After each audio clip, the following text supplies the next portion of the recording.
Hey guys, what's up? This is Sankalp Chauhan and I welcome you all on my YouTube channel. So I know it's been a very long time since I haven't really uploaded anything under the web development series of on my YouTube channel. And the reason to that is that I was quite busy in making different other kind of content on my YouTube channel. So if you haven't really gone through the different kind of videos that I have made in my channel, you should definitely go ahead and go through that. With this video, I promise you guys that the frequency of the video uploading would be much better, and I will upload quite very frequently about the web development, and I'll keep you I'll provide the entire tutorial in a very short span of time. And so without wasting much time, let's get started with the video. So in today's video we are actually going to discuss about the list and the style tags of HTML. Now both of these tags are quite very simple to use and they are quite very frequent in nature. Any website you go on to, any website, there will always be some lists around. There will be a huge style tag that would be used in order to design a particular kind of a web page. So these kind of things are really important in HTML. And about the style tag, I would say that you will learn that even in the when we will go ahead with the CSS tutorials. So you do not really have to worry much about style tag at this point of time, but you will have to when we will learn about more about CSS. Time, let's get onto the screen. So now, as you know, that we are on our screen right now, and just quickly we will just open up with our Sublime text editor. So we have already discussed about the benefits of the Sublime text editor, and if I have already made a video on this, so if you haven't really gone through this, and if you want to know the benefits of the Sublime text editor, you can just go in the I button, and I have provided the link of the same in the button. So let's go. So now I have opened up with my Sublime text editor, and now I'll just put up the HTML boilerplate, so as this will make things much better. So I have applied like the HTML boilerplate, and we'll quickly give it a title of lists and style tags. So this is the title of our body.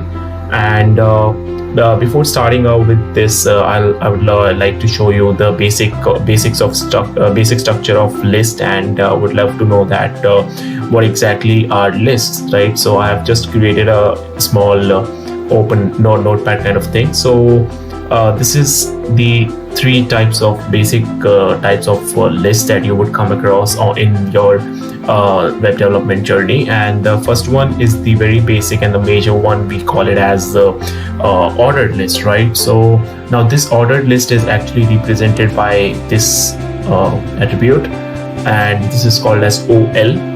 OL stands for ordered lists, and it ends with, it's a closing tag, so it ends with /OL. And similarly, we will discuss the example of the same. So you do not really have to worry about it. And these dots actually represent the content in between the list, right? So next is that the unordered list. The unordered list is represented like this. The UL tag is actually used to represent the unordered list, and the /UL is actually used to close the tag similarly, right?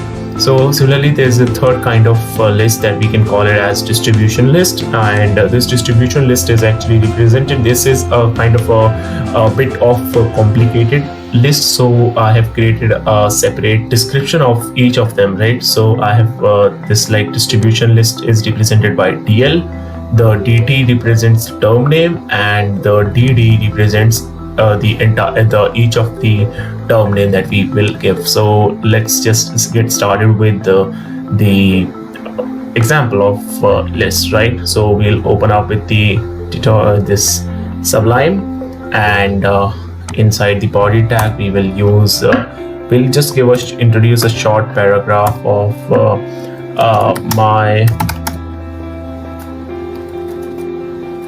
favorite drinks. Suppose I have to list my favorite drinks, right? So and in this one we will introduce our first. Let's get started with the ordered list, right? So inside this OL we have to use the li tag. Now li tag is used to represent each character of the list, and I forgot to mention the same in this representation also, but here I'm telling you that li stands for lists, which is used to represent the each and every element of the list. So under this my favorite drinks, we can have the first one being like juice, suppose, and the other one would be chai. So if anyone doesn't know what chai is, then it's kind of a beverage in the Asian region. So the next thing is the coffee, right? Next thing is the coffee and cola. So this is kind of an ordered list that we have introduced here, but a little change. Okay, so this is the ordered list that we have got. We'll quickly save this and we'll open the source file, and as you can see that the list items have been arranged in an ordered list, ordered form. So now I'm just quickly copy the same code here, and I'll show you that how these things are done in the unordered format, right? So we'll just control copy it, and just in the place of OL we'll just replace it by UL. So this will create an unordered list for us, and we quickly save this, and we will see that what really happens, really comes up. So you can see that the same list of my favorite drinks have actually arrived in an unordered list as well, right? So this was the unordered list. The third kind of list that I was really talking about was the distribution list, right? So for the distribution list, we will add up like the DL tag here. So DL tag comes with a closing tag also, and quickly we will do for like we'll put up a DT tag, and let's suppose in the DT tag we put up dogs, right? So here we can say that dogs they are awesome. Let's suppose say that dogs are awesome, and we'll do the same with the cats as well.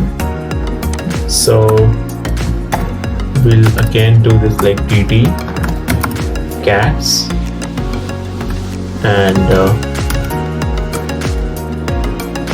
I can say that they are cute.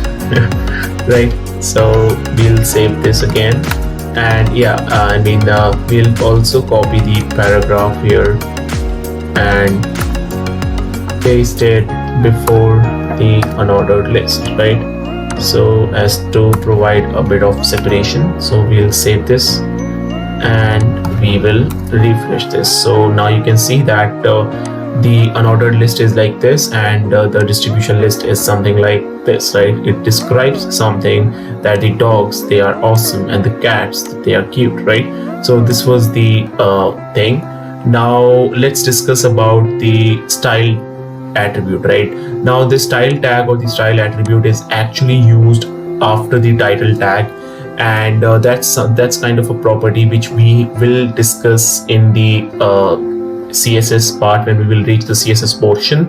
In that portion we will actually read about the styling of the elements, and in the initial stages we write smaller programs, and if we have to apply styles into the smaller programs, and how we can do that. Style attribute is actually used after the title tag to apply styles in a smaller programs, but when we move on to the higher programs, when we move on to programs which are very very complicated, then we have to use style or separate styling sheet, which we call it as CSS, the cascading styling sheet.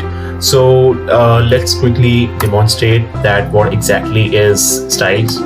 So we'll apply like style tag here, and you can see that the type is equal to type/css has arrived. You do not really have to touch this at this point, and whatever the style that we are going to apply, we have to put this inside the tag. So let's suppose that let's, for the demonstration process, let's just give it a h1 heading, and we can give it as lists and styles in HTML, right? So we have given this heading. Okay, so now we would just refresh it, and we would see that what really comes up. So look at this, list and styles in HTML, right? So now we are quickly going to add some styling attribute to this file, right? Suppose if I do not want this to be in a black color, right? If I want this in a red color, so how can I really do this? So the style tag, as you know that this is an h1 heading, right? So you can actually put up a h1 here. Oops, not like this, right? h1 here, and with the braces open, and then we can put up color to be red. All right, and when we will save this, we will see that the color of the heading tag has been changed, right? So this is how the style tags really work.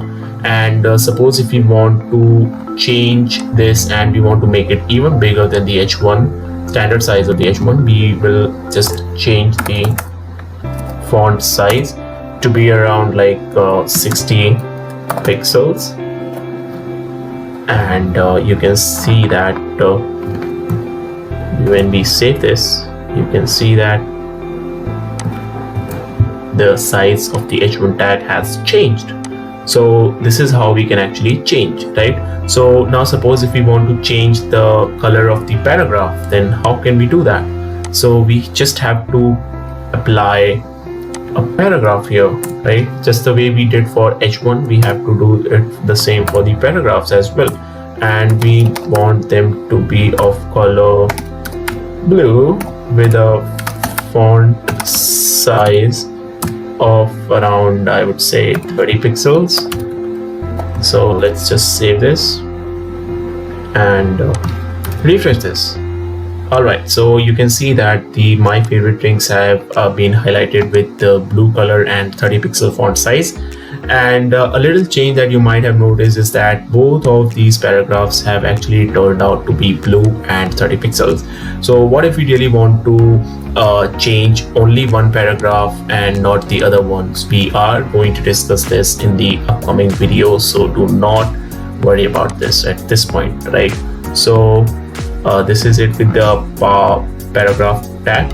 And then suppose if we want to change the colors of ordered list, so we are going to do the same with the ordered list as well, and we will change the color to be yellow. All right, so again we'll save this and we'll refresh it, and you can see that they have turned out to be yellow. So similarly you can change it for the unordered list and the distribution list as well. So but for this video we are just going to till this much. So thank you so much for listening to the video, and if you really like the video, do not forget to share and subscribe to the channel, and thank you so much.